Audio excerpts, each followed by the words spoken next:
Si vous avez déjà essayé de retirer le chargeur d'un Mac de la prise, il se peut qu'un petit morceau se soit détaché.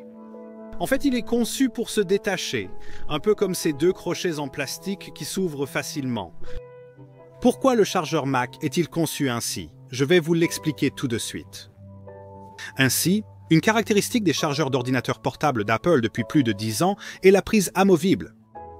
Il était plus logique que cette fonctionnalité existe à l'époque où les MacBooks incluaient encore des rallonges dans la boîte, puisque les utilisateurs pouvaient simplement retirer la prise du chargeur et y glisser la rallonge, offrant ainsi environ 2 mètres de longueur supplémentaire, tout en conservant un design homogène, ce qui n'est pas possible avec des rallonges traditionnelles. C'est toujours possible avec les chargeurs Mac aujourd'hui, il vous suffit simplement de dépenser 19 $ de plus pour acheter le câble vous-même.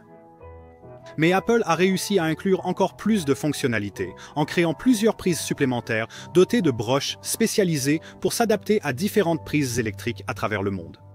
Elles sont regroupées dans le kit d'adaptateur de voyage mondial d'Apple à 29 $ et permettent au chargeur Mac de fonctionner parfaitement, peu importe le pays dans lequel vous vous trouvez.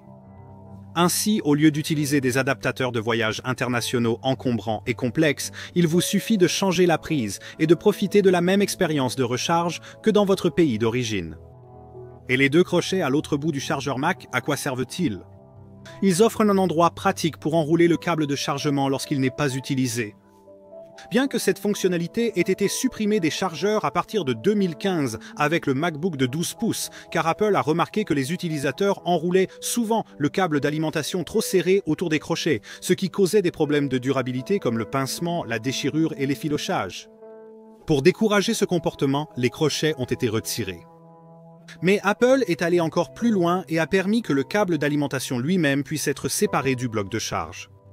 Donc, si les utilisateurs cassaient leur câble, ils n'avaient qu'à dépenser 19 $ pour le remplacer, au lieu d'acheter un tout nouveau chargeur qui coûtait environ 80 $. Greg d'Apple Explained vous remercie d'avoir regardé jusqu'au bout. À la prochaine vidéo.